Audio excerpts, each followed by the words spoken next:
welcome to Taking the Tradition On. And all of these conversations are free, but I'd like to say a big thank you to all my patrons who make these conversations possible. And I've got a particular shout out to some of my lovely patrons tonight. So big hellos and thank yous to Susie and Laura, to Tim and Alan, and to Cass. So thank you for everything that you do for me. And if you'd like to be a patron, I'd be delighted to welcome you. All you need to do is go to patreon.com/Amy Douglas, and that's where you will find me. You will always get to know who my guest is first, and there's other little bits of bonus podcasts, the occasional freebie, all sorts of things on there. Go and have a look if you are interested, but there is no pressure to do so at all. Now, on to the main event. My guest tonight is Zahra Afsah, and Zara was born and grew up in Tehran. She now lives in London but frequently returns to Iran. And Zara is a bridge between two lands, between two tongues, between Persian and English, and between two very different cultures. We're going to be talking about all sorts of things tonight. We're going to be talking about the stories that have shaped Zara as a person and as a storyteller. We're going to be talking about her MA in Persian painting and transcultural visuality that's been absolutely instrumental in her storytelling journey. And we're going to be talking about the role of women in Persian storytelling and beyond, and how Zara really is taking the tradition on and shaping and changing the role of women in Iranian storytelling. So let's invite Zara to come and take to the stage. Welcome, Zara. Hello, greetings. Namaste to all of you. Thank you. Thank you I always say thank you for your valuable attention, because I truly think your attention does magic and it is enchanting. And I have to say that when the Zoom business started, I was very scared. I thought, how can that connection can be reached? And then I am surprised that the level of attention this connection has been traveling through Zoom, webinar, me being in Iran, you being in India or Europe. So it's amazing. Thank you so much. And thank you so much, Amy, for providing this precious space here where I can hear you and also hope to be heard. Well, I don't think I'm alone. I've been very excited to welcome you here, and it is an amazing connection. And we always have these sessions are informal and intimate, and they are always a joy, and they're always a bit of a surprise as well. So, good morning from New Zealand, and we've got people from New Zealand, Australia, America, Northeast Scotland, all over, and that's one of the things that I'm going to ask you first before we talk to you, Zara. I'm just interested, everybody here, I'm interested to know what your perception or knowledge is of Persia and Iran. Because I have to confess, before I met Zara, I was very ignorant. It's not a place I know very much about at all. And so that's one of the reasons that I wanted to talk to Zara, to find out more. But I'm just going to invite you to be brave and just let us know, when you hear Iran or when you hear Persia, what do you think? Do you know anything about Iranian storytelling? Everybody's been a bit shy, I think, now to confess to what their knowledge is. I suspect maybe that's because people don't have a lot of preconceptions, and it's maybe a region that they don't know very much about. Dinda's going Zoroastrian faith. Trisha saying very ancient culture. Beautiful food and pomegranates. Cecilia's got a Persian friend who's an amazing cook. Birthplace of civilization, literature, culture, art, science. Sharon's art, a rich culture, beautiful language, rich history. Sarah's got a bit of insider knowledge. She had a friend at school from Iran. Persians are highly respected in India. Anjali, no idea. Rich culture. I have to admit, I was with you, Anjali. Kara saying, I've always wanted to go to Iran. So much wonderful culture, although I don't know many stories from the region.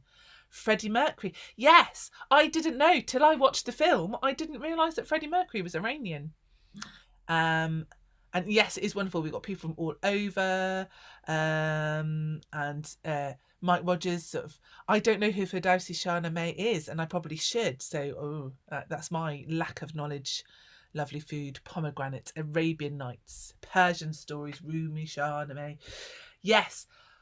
Well, this is it. I started from a position of, until I met you, and then I questioned myself, what do I know about Iran? And I was disconcerted at my lack of knowledge, and I went straight away to 1001 Nights, the most famous female storyteller, Shahrazade, and my knowledge of Persia and Iran is absolutely based on those stories, I think. So it's a bit like somebody going, I don't know anything about England apart from King Arthur, which is quite a nice starting place to make a connection with England.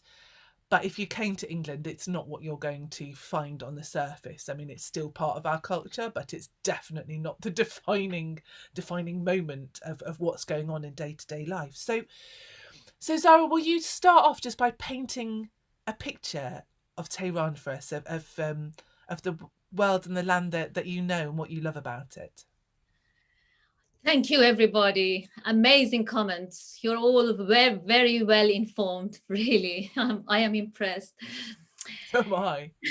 Yes. Oh, dear Amy, what a question. I think I have to channel you through myself into Tehran and Iran. And I thought to begin perhaps with a riddle. Are you ready for a riddle? Yes? Okay. It goes like this. Stones below and stones above. Two narrow rivers in line. Two red apples. Two candlelights. Two of Rostam's bows in sight. Solomon's throne. Bazaar with threads. A flock of sheep. What am I? Will you say it again? Yes. Stones below and stones above. Two narrow rivers in line. Two red apples. Two candlelights. Two of Rostam's bows in sight. Solomon's throne. Bazaars with threads. A flock of sheep. What am I? I've got a guess. I think it might be wrong. I'm waiting for everybody to jump in on the chat. What does everybody think it is? Everybody's scratching their heads and thinking. Have we got any guesses? Yes, one is right. Perfect. Yes, a human face. That's right. Yes. I got Stone. the stones above and the stones below. Yes. Two Yes, rivers? exactly. Stones below and stones above. Two narrow rivers in line. Two red apples. Two candlelights. Two of Rostam's bows in sight. Solomon's throne. Bazaars with threads. And a flock of sheep, which are all my thoughts, our thoughts. So this is I love that. I was just thinking, and I kind of suddenly had loads of speech sort of thought bubbles appearing above my head. Exactly. Yes. So, yes, I'm a storyteller from Iran, and I live between London and Tehran. Let me tell you a little about Tehran, like Amy asked me. Tehran is a controversial, it's a crowded, it's a complex capital in the heart of Iran. And Iran is a vast land surrounded by mountains. We have the Caspian Sea in the north of Iran, we have the Persian Gulf in the south of Iran, and above all, we are neighboring the most sophisticated people, the Kurds, the Turks, Iraqis, the Armenians. people from Afghanistan, Pakistan, Azerbaijan, and Turkmenistan. And yes, whenever I speak of Iran in my stories, I introduce Iran as a land where the sun burns in summer and the blizzards howl in winter. Or I say it's a land of mountains and rivers, a land of forests and deserts. It's a land of gardens and fountains. Yes, Iran is really a diverse land, and it is made of two extremes. We have two very important deserts, which are the hottest of their kinds in the whole world. And we, believe it or not, we have the mountains in the north part of Iran, which are covered in snow in winter. So we have these two extremes coming together. And somehow in our stories, we have references to these two extremes and the dualities of life. Yes, and I think the mountains play an important role in Iran, and they have shaped the political and the economic history of the country over the centuries. Mountains have also influenced all the legends and fairy tales and myths of Iran. And let me share you the beginning of a story which is very much related to the mountains of Iran. There is a particular story from Shahnameh, and that's how I begin this story when I tell it. I say, at the furthest point of the oceans and the earth, there was a mountain called Kuhe Qaf. It was the loftiest, the highest, the most mysterious place. They say it was there that the seen and the unseen, the natural and the supernatural, the marvelous and the miraculous met. It was there that legends, fairy tales, and myths were born. It was there that the magical bird, the sea morgue, had her nest. So just a taste of the presence of the mountains in the stories. So yes, Iran is very diverse. And I come from Tehran, which is actually from the northern part of Tehran, which is very close to the mountains. And if I can, perhaps I can give you a picture of myself and my father watching the mighty sun rising and falling in between the Alborz mountains almost every day, because my father prays, and sadly he caught COVID, so he couldn't leave the house, and I was nursing him over the summer, the whole 4 months that I spent there, and I was with him all the time, and I was so fortunate to witness this constant rising and falling of the sun between the mountains. And I So remember talking to you then, and you were just saying, but you were kind of watching from the roof, weren't you? So you had the mountains, but just with all of these rooftops in between. So kind of you're there in the middle of a city with all of these kind of, very, very modern buildings and kind of really pushed in with people, and then just this wildness of the sun and the mountains in as a backdrop. exactly, Amy, exactly. You pictured it so well. Yes. Well, because you described it so well, and I remember, kind of you talking and just kind of being, and again, it's that duality, isn't it, of being trapped in, but then having this open, this huge vista of just letting a little bit of your soul fly free.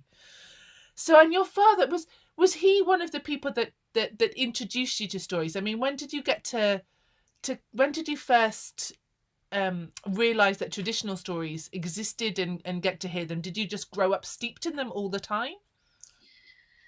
Oh, that's a very good question.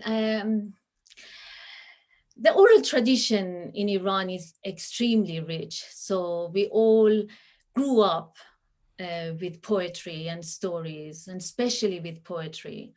I mean, the generation of my father, my grandfathers, they know verses after verses. It just pour out of them, and they flow so beautifully, and it comes so naturally. But for me, I think I there are three very important figures in my life who have influenced my storytelling side. The first one is my dear and long forgotten Uzra Khanum, a lady, a mysterious being who used to come and help my mother with cooking and raising up her many children. There are six of us in the family. And she was amazing. She used to come to our house all of a sudden and stay there for, like, I don't know, many days. I mean, as a child, time, different concept for me. And then all of a sudden she was gone, and then again she was back and gave us, the children in the house, reasons to beg her for more stories, because she was full of stories, and her stories were full of beasts and animals and gods and goddesses and fairies and demons.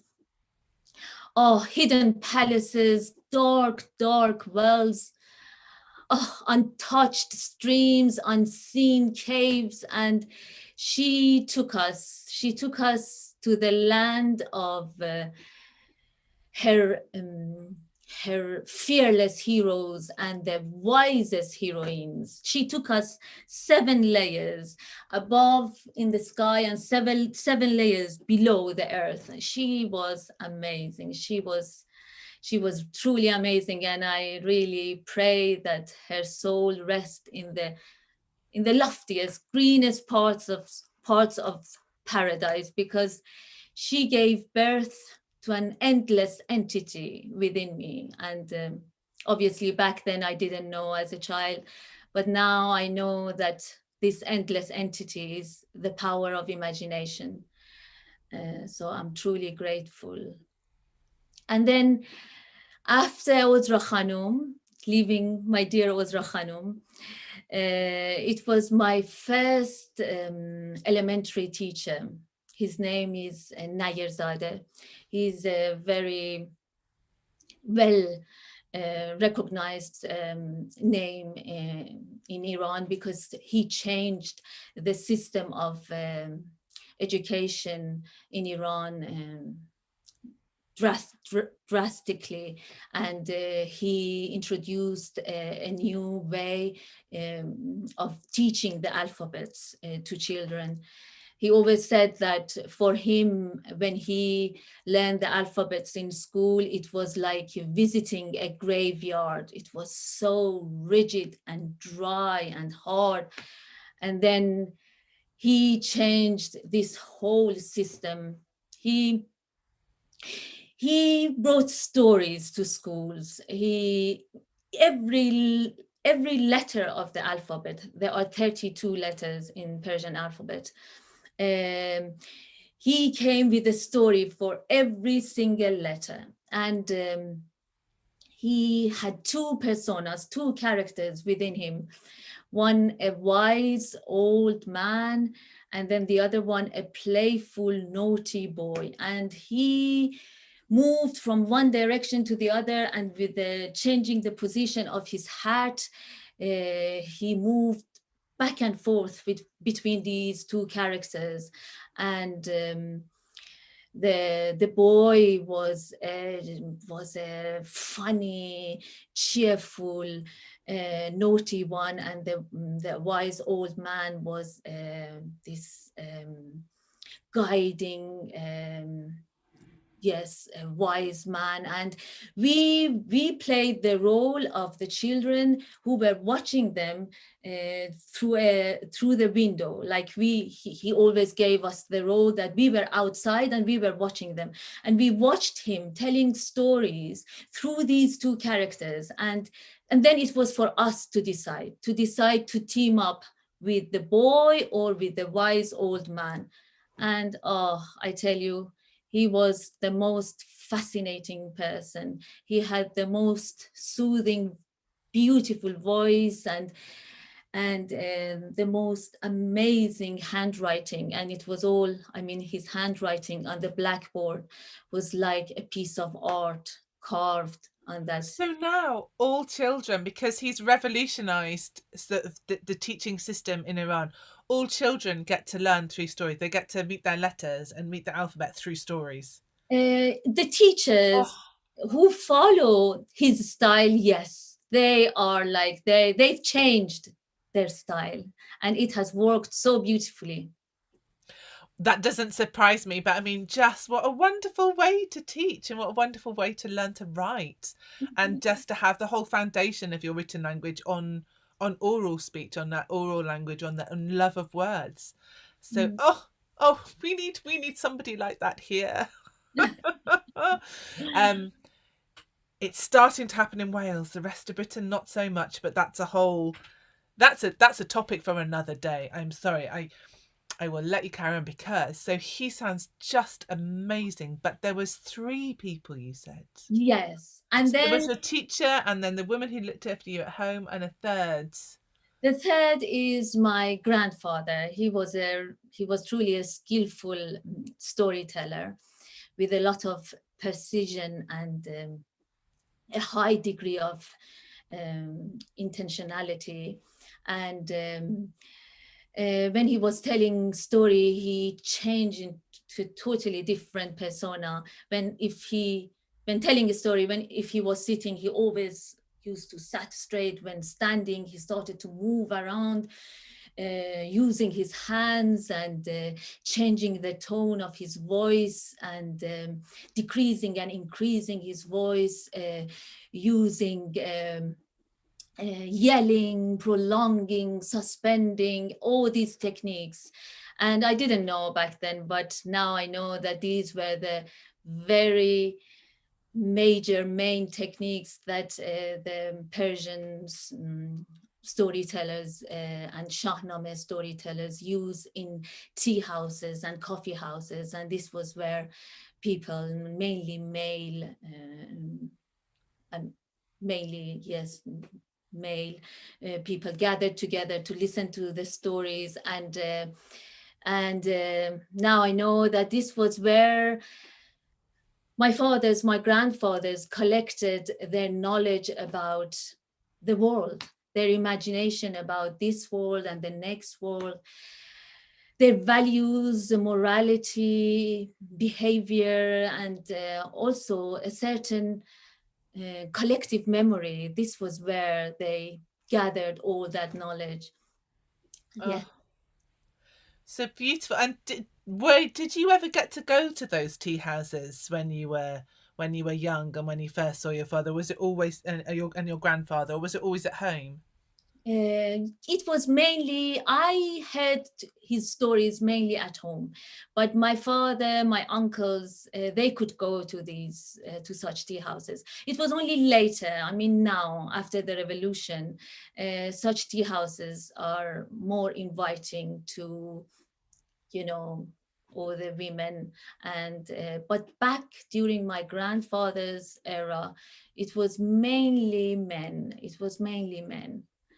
But then stories traveled because they brought stories home, and we listened to him telling all those stories. And always the grandmothers, my mothers, they had different type of stories. The stories my grandfathers would tell, they were more from Shahnameh and from battlefields and all that.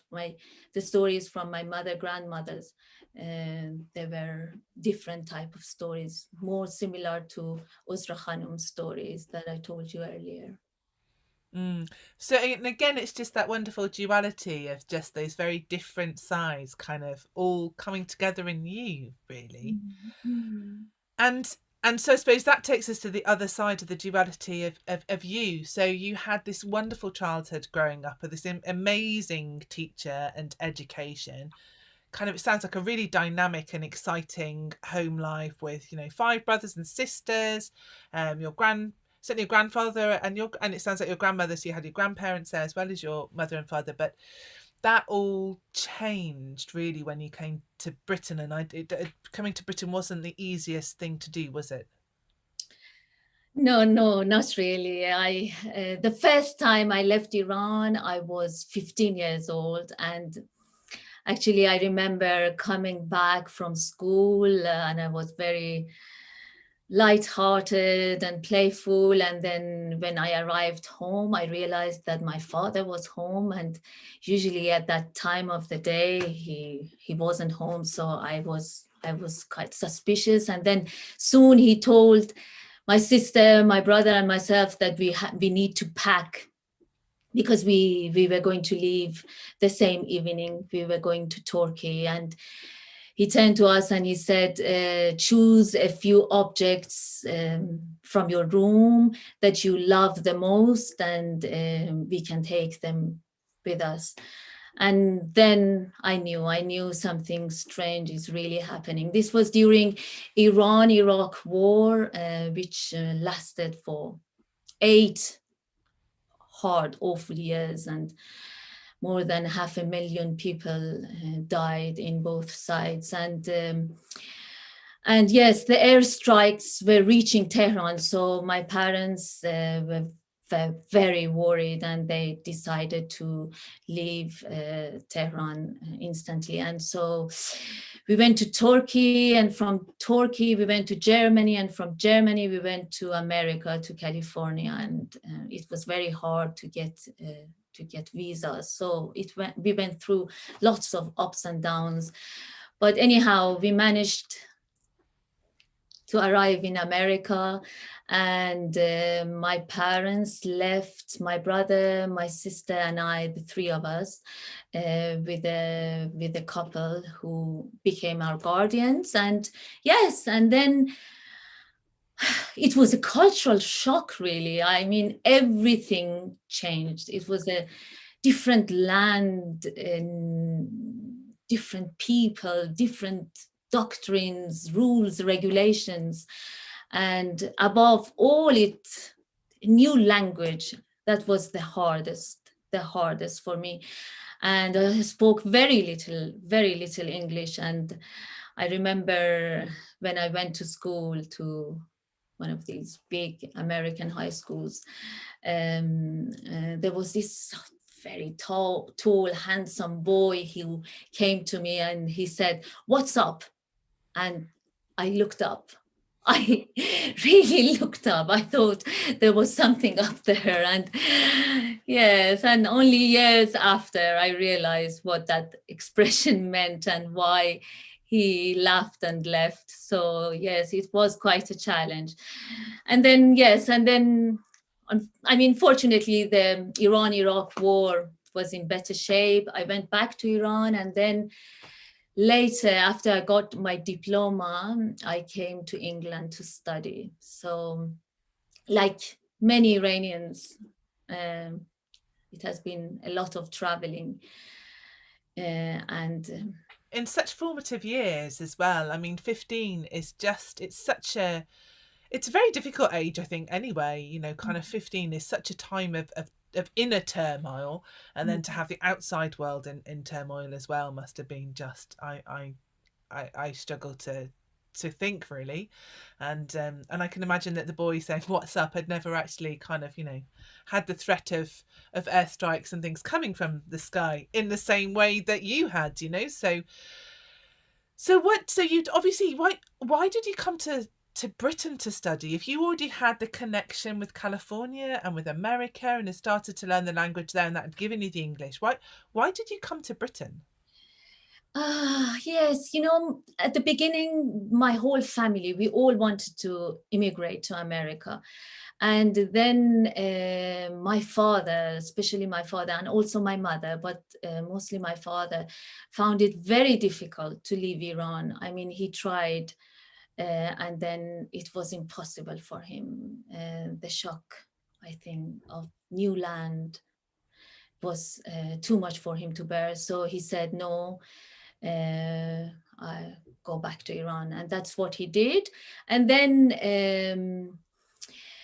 he decided to send my sister and I to England later when we were a bit older. And this time around, we decided to come to Europe because it was closer to Iran and my parents could travel and keep an eye on us.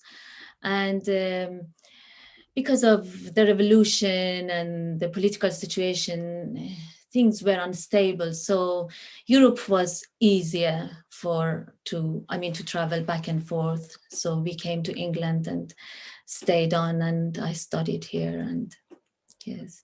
And what you studied just again is something that I didn't know was a thing, and now I'm just desperate to find out more. You've your enthusiasm has kind of sent me off on little rabbit tracks and little hair trails to kind of go and find out what Persian miniature painting is, because it just sounds magical and delicate and beautiful. Tell us your MA in in Persian miniature paintings.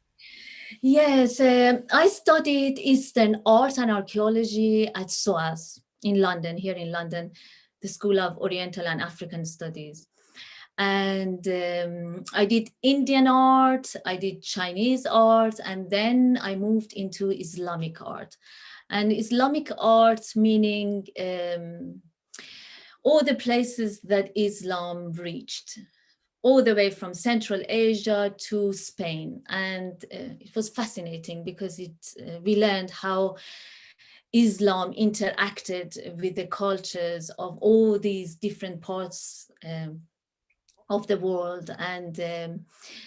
And obviously I focused on Islamic art and Persian art, and then again I had to choose between, I don't know, coins, calligraphy, architecture, and then I focused on Persian miniature paintings. And all Persian, of this is visual art, yes. and storytelling is just not showing its head anywhere. I'm coming to that, yes. And then okay, Persian miniature paintings. Persian miniature paintings, I have to tell you, they're not wall paintings. They are within manuscripts. So you get a book, a manuscript, there is a frontispiece, and then there are 20 pages of pure poetry, verses written in the most amazing calligraphy. And then you're rewarded with an image, with a painting, a small painting full of figures and interior, exteriors, gardens, fountains, mountains, and layer upon layer upon layer. And yes, fascinating, really. And what I noticed was that here in the West, these paintings were studied really detached from their sources, from their roots. We learned a lot about who painted these paintings, which school, which style, but nobody really spoke about the true meanings they were carrying or about the stories behind them. And then I was totally, shocked in a way, because there was a great loss there. And I decided there and then that I should fill this gap however I could. And I started to tell the stories behind these miniature paintings, and that's how it all began. And I still do that. And I tell you, it's a deep ocean. It's a deep ocean. And just as a piece of information, there are 11,000 Persian manuscripts at the British Library. So there are loads and loads of material here to work with. And yes. And how that must be so tricky though. And I don't really know how you approach that, because I know you've talked about sort of the Persian language being so rich and so beautiful and so poetic. How do you start telling those stories and translating that and into such a different language, into English? How do you approach that? Hmm. Very good question, really, because I translate all these stories mostly myself. I mean, I get help from different sources, but I do it, all of them, all the stories I tell, they're all translated by myself. And Persian literature is full of symbolism and metaphors, and I have to be really careful when I tell these stories in English. I mean, I have learned little by little and through experience that I shouldn't overload my audience, my non-Iranian audience, with too many metaphors, uh, because sometimes they are lost and it's too much. So yes, it's a big dilemma, but I enjoy it. I enjoy it because I feel like a diplomat in a way. I feel like I have a big responsibility here to open this window for people towards Iran, towards the Persian culture, and especially with all the negative input we get in the media about Iran. I think perhaps Persian art, Iranian art and culture through stories can balance this a bit. So, yes. I think that's definitely the best way to counteract um, negativity. I mean, is just to put out, just to be you, I think, really, and just getting Persia and Iran back into the conversation on its own terms, and in Mm. very different terms to the political sphere. I mean, I would really hate for people to only know about England from our politicians, and for that for our political status to be all that people know about England. I would much rather people know about England from more ordinary people and our culture and our literature and our storytelling. Please, please, if you are here and you are not from England, just ignore our politics at the moment and come and hear our stories, please. Um, Yes. And yeah, and Mike saying about, Taffy getting the storytelling's about getting the pictures from the head of the storyteller into the heads of the listener. And and I suppose that's the only way really you can approach those manuscripts. But it is very hard, man, I think, when you have a written source, that because you're wanting to do it justice and carry that flavour, but still for it to work in a different language. And that's a real skill that you really seem to be honing and doing a fabulous job of. Um, and I'm just looking, Zara, at this amazing background that you have behind you, and it's not miniature, but you take the stories of the manuscripts, but you tell with pictures as well, don't you? And you tell using art, Yeah, and yeah. it's something that we don't really have as part of English storytelling culture, or not very much. I mean, there are different traditions and the storytelling aprons and different things, but generally not so much in the English culture. Will you give us a bit of an idea of the, because this is also a very traditional way of telling, isn't it, with art and with pictures? Yes, exactly. Sorry, I think I didn't tell you about my MA. I mean, my MA is very much related to your question. I wrote my thesis, my MA, about the relationship between visuality and orality, how the art of naqashi, painting, is related to the art of storytelling, naqali. And so this is very much linked, and it's very close to the core of Persian culture. And I have picked up one main manuscript from the court of Sultan Baikara around 1500. And yes, and have picked up one story, one image from that big manuscript.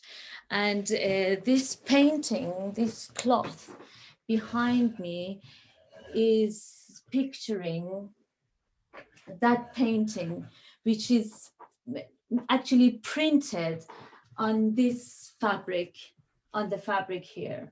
And there is a technique. I mean, there are different, sorry, I was out of the picture. There are different types of storytelling in Iran. I mean, there is a long list. There are different names. I can go on and explain to you, but amongst all of them, there is one technique which is called parde khuni, meaning reading or telling the story behind the painted scroll or the painted fabric. And usually the storyteller would use a stick like this and would stand in front of the fabric and then begin telling the story. And obviously, the storyteller would move around and would take the audience, the viewers, into the image and then out of the image. So it's like an interaction between the visual activities that happen here and the verbal. So just to give you a taste, I can tell you the beginning. I mean, just one section of this story here. I have to be careful not to lose you because I cannot stand up. Okay, it goes like this.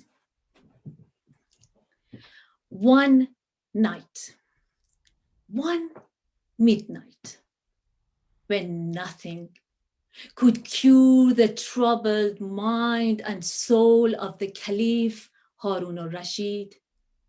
He even moved away from his lover in his bed. He moved towards the comfort of the bath house. Harun al-Rashid walked into the bathhouse. He passed through the entrance into the dressing room. As he entered the dressing room, he took off his shoes, his shimmery, shiny shoes, one by one. Then he took off all those claustrophobic clothes, layer after layer, and then all those heavy jewels and gems, one after another and one after another.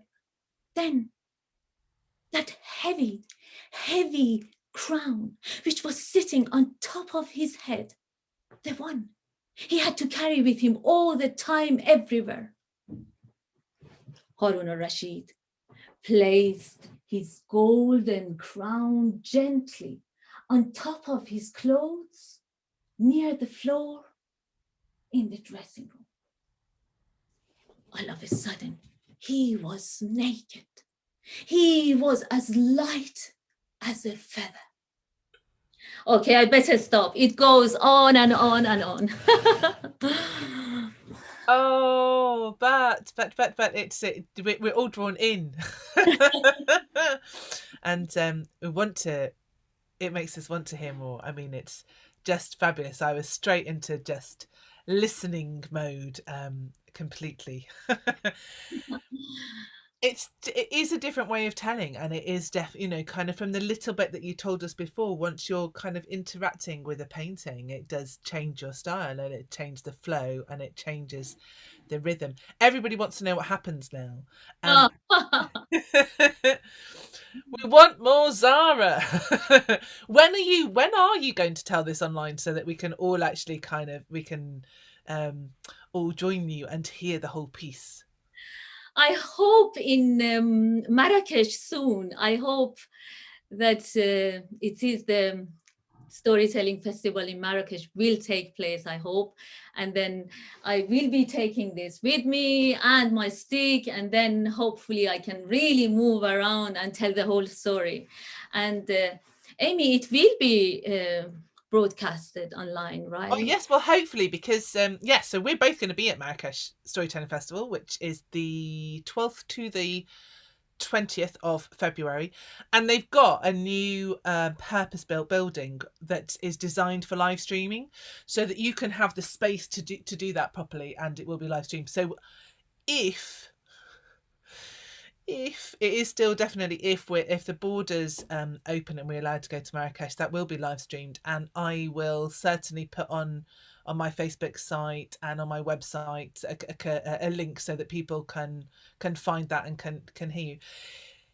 If we don't get to Morocco, shall we just do it anyway? I mean, I know that you won't have be able to move quite as much, but I think we should still do it as part of, because it will be an online festival, and I think you should just do it. And so hopefully soon, and we will let you know. We will let you know when you can hear the whole of that story. Alan's just asking, do storytellers go through a lot of these paintings at one telling, or do they tell different stories using the same one? And it would be different stories through different fabrics and different paintings. Some of them are have very religious themes. Others are from Shahnameh, the long epic book of Iran. So very different. It depends on the storyteller, whether the storyteller decides to tell his or her story with the help of the fabric, or with music, or without the music. But generally, if one is telling a story with a fabric, it's without music. And then there is this stick, and the teller would use the stick in order to recreate scenes and emotions, and then also clapping the hands and creating, um, yes, creating the ambience of the story. And when you tell, when you have more room than kind of you're not trying to fit to the screen and make it in there, but I mean everybody will have seen the picture of you that we used for the Facebook event and to advertise tonight, and you just look like you're dancing. I mean you are whirling with the stick, and it's so lithe and graceful, and this it brings a lot of movement into the story as well, so that you're always coming back to the painting to focus and to bring back that stillness, and then it kind of erupts into motion and rhythm and dance, and it's just beautiful. And so I mean this picture, the painting that you have with you that you're planning to take to Morocco, and the story that we've just heard this little tiny bit of, how long is that story? I think it's half an hour. It's around half an hour. And I will include the Persian poetry because the story is told as verse. So for the audience to hear also the sound of the Persian language, I will recite the poems in Persian, and maybe I will use the drum just to bring more life. I think it has plenty of life, to be honest, Zara. But yes. So we, the time always goes so fast, and I am full of questions that I still want to ask. We are going to be finishing off with a little bit of poetry, but I really want that to be the note that we end on, because I want to have that rhythm and that language in my mind and in my head when we finish. So I did promise at the beginnings, if you've got any questions that you want to ask Sarah, there's a couple that I'm going to scroll back through that were in the chat that I wanted to catch up on. But if you've got anything going, oh, I just need to know this, if you want to put those questions up in the Q&A now of things that, and it can be from this bit of the conversation and anything from the whole of the evening. um and people were just saying, what is the name of the tradition with the paintings, just to catch the name of that tradition again. It's called Parde Khani. It's called Pardon, honey. Parde Khani. I put it down here. Parde is Parde. A rough translation would be curtain or fabric, and Khani is it means reading. Parde Khani. Now, what we have had a few questions on, and I know that we were talking about, and I would love to hear more about, is about when you go back to, because now you go back to Tehran, you sort of come away. You were given all of these stories in Tehran, and you've kind of gone away and nurtured them and incubated them and grown them here, and now you're sort of taking those stories back. And you were saying it's very different now after the revolution, and that you are going into some of those spaces, into those tea houses and those coffee houses. And David Heathfield is asking, can you tell us more about storytellers working in today in Iran and how you share your practice? What is it like, and what reaction have you had being a woman going into those formerly very male spaces? Hmm. Um, Places like the big bazaars or in the middle of Tehran, where like in parks and all that, it is still very difficult for a woman just to stand there and begin telling a tale. And I mean, you can try, but it is risky. First of all, you have to be very careful not to include any political statements, because I mean, as a storyteller, one can always relate the stories into another subject matter. So there are red lines that you have to be careful about. And then the code of dressing, for instance. I mean, in Iran, if we are inside the houses, I can be the way I am here. But then if I'm outside, I have to cover my hair, I have to cover my body. So I have to be very careful about the code, the dresses, the way I dress, and to be decent in a way. And so that's for bazaars and places like that. But then in smaller places, like in tea houses, coffee houses, theaters, it is possible for women to have storytelling sessions. And I have to tell you, after the revolution, the female storytellers are growing by numbers, and it's wonderful to see that. And we have people from different parts of Iran, from villages, more remote places, coming and having a voice and telling stories.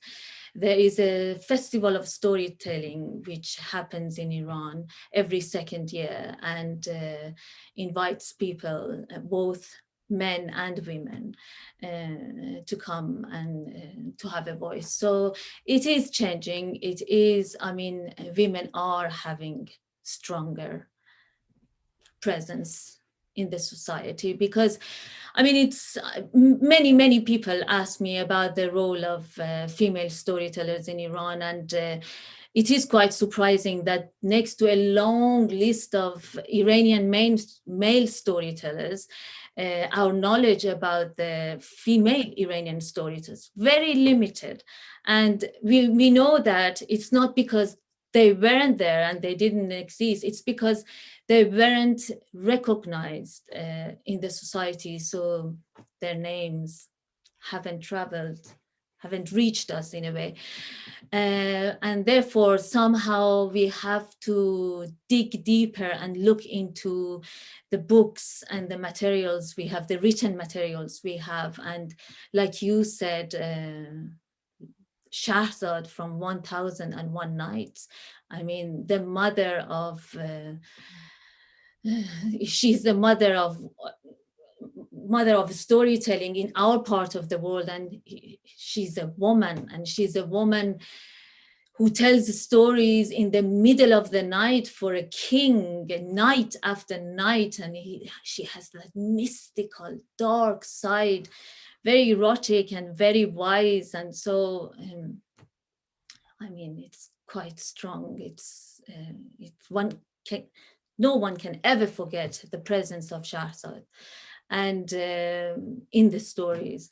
And also there is, I mean, in Shahnameh, the Book of Kings, which is such an important book for us.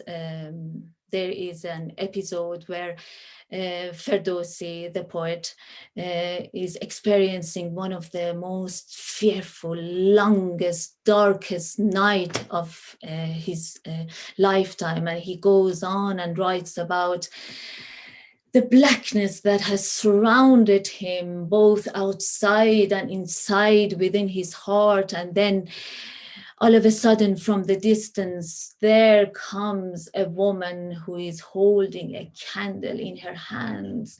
And as she comes closer and closer, Ferdowsi describes in the most beautiful way how she takes away this darkness little by little from his heart. And then she sits next to him, brings food, wine, and then she begins telling Ferdowsi a story, the most memorable story in the Shahnameh. It's a love story. And then she tells him, listen to my story word by word and promise me to put it down in writing. And I mean, look at this. This is a woman, not a man. So we have many, many references in the books. Yes. I don't know. Did I answer your question? Sorry. Yes, you did. You did, though. It's just it's started many more questions in my mind. And there are so many things that I would love to ask you, Zara, but it is 9 o'clock. And I know that other people have questions. I know Anne Putman's just saying, would you just remind us of the name of the man who transformed education in Iran? If you wouldn't mind putting that into the chat, that would be great, so we've got that as reference.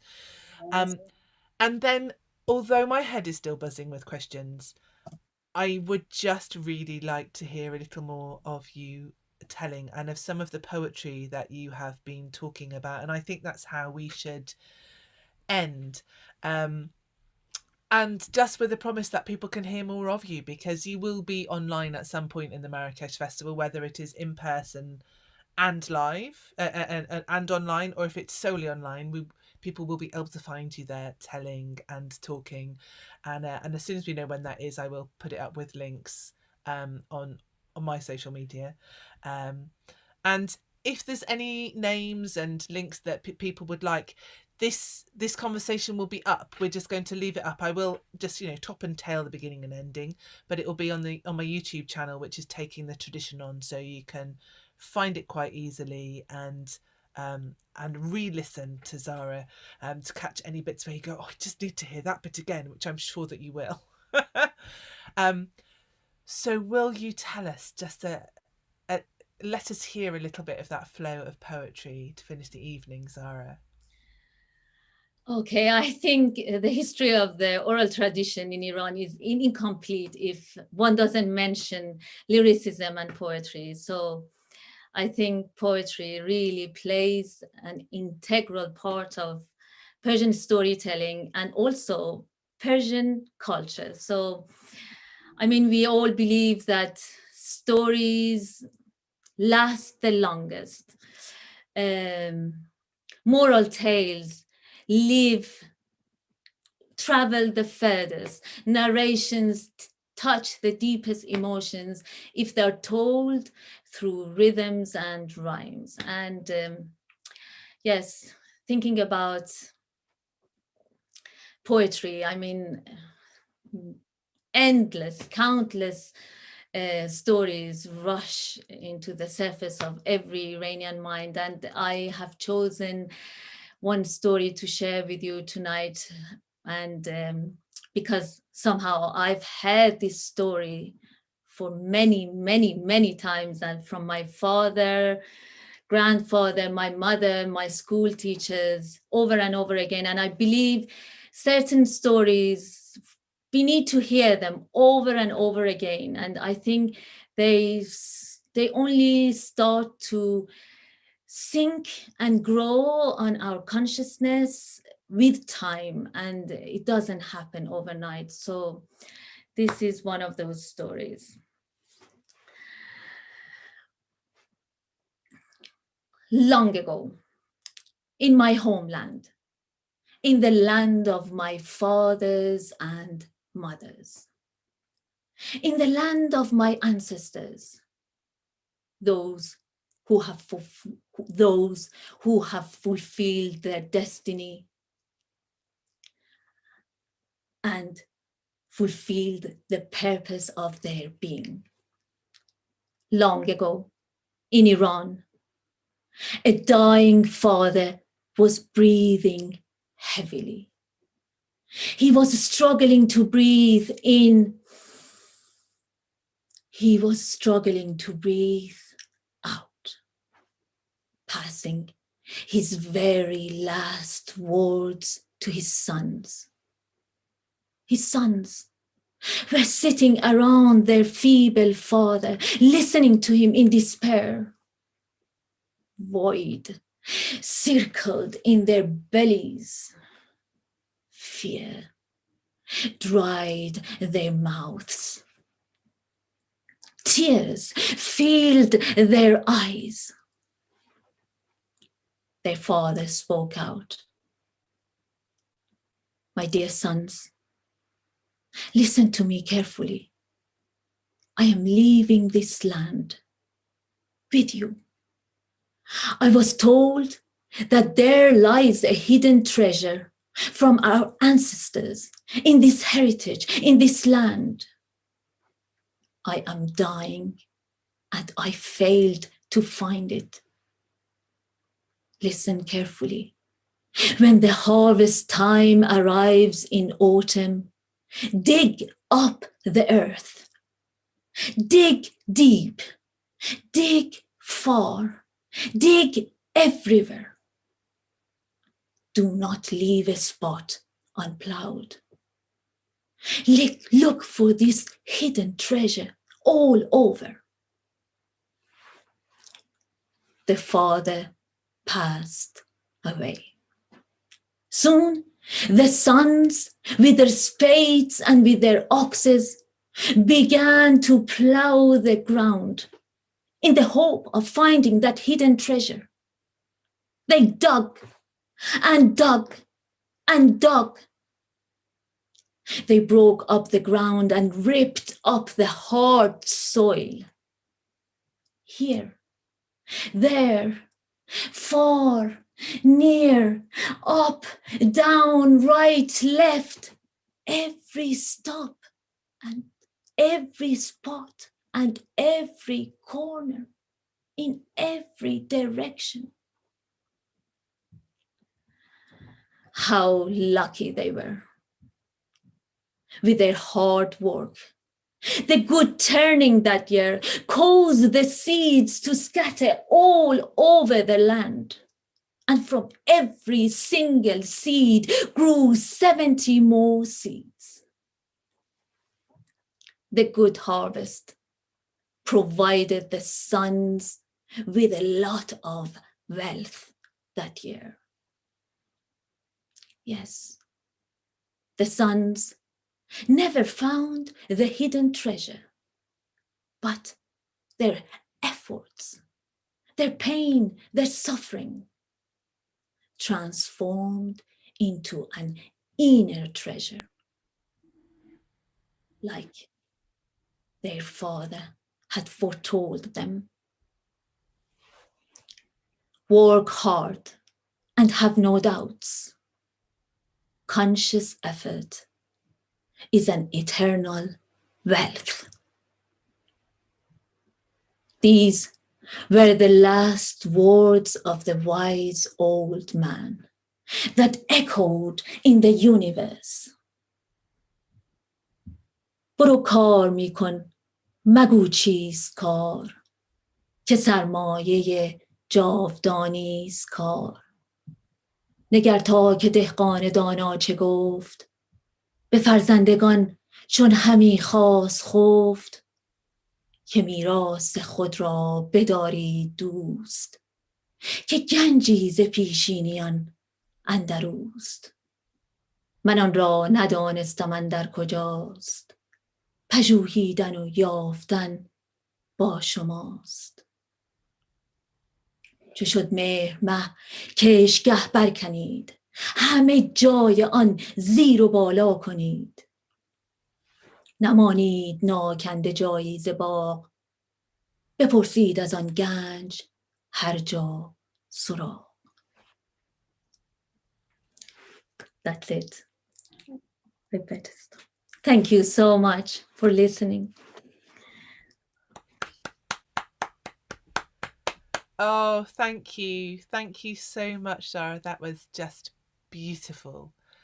And so I don't want to say too much more. I want to keep the rhythm of that in our minds and our ears. But you have lit a spark, I think, in all of us. We've got a flame of curiosity, wanting to know more, to discover more about this amazing culture and about you. And so we've had a few people just asking for some recommendations of where to go next. And David Heathfield is here tonight. David, I know that Zara told a story with you as part of your Round the World in 88 Tales. I mean, would you put a link to that, please, in the chat so that people could maybe follow that and hear a little bit more of Zara? And Chandrika's asking, which English translation of the Shahnameh would you recommend as the place for us to start? There are a few good ones out there. There is a new translation, but I have to get the details, and probably I can put it on YouTube below. Shall I do that? I think that would be the wisest. That would be perfect, and then we'll have it all of us, and also people asking about where to start with finding Iranian musicians, and to hear a little bit of that side of the culture and the music and the singing. And so if there was maybe a couple of recommendations you could put up with the translation of the Shahnameh. Yes, surely. I actually myself, I have been working with a number of wonderful musicians. Arash Moradi, he plays the tambour. I have been working with Mehdi Rostami and Adib Rostami. I have been working with Suleiman. And yes, I will put down their names and the instruments they beautifully play again. I think that would be. So we'll put that in the comments on the YouTube channel, and I will also put some links up on my Facebook page. I'm just Amy Douglas Storyteller, so you'll be able to find that there. And if you are not a Facebook person, I appreciate lots of people do not like it, then you can just email me or message me. So my email is amythestoryteller@hotmail.com, and I will send you the links. Just ask. It has been a pleasure to share this evening with you, Zahra Afsah. Thank you so much for joining us. And thank you to everybody who's been here. We always have such an intelligent and erudite and questioning audience for taking the tradition on. Always wonderful comments, always fantastic questions, and it's been a pleasure to have all of you with us here tonight. So thank you very much. Taking the tradition on is always the first Tuesday of the month, unless like tonight it's not. Occasionally get a little bonus. So join us next time. I do know who's going to be next, but my patron's always here first, so it is up on my Patreon site, and I'll be announcing it tomorrow. You can hear the exciting person it is. But it is just before the Marrakesh International Storytelling Festival, so that is a clue. But for now, good morning, good afternoon, good night. Thank you for joining us wherever you are in the world, and thank you most of all to the wonderful Zara Afsah. Thank you.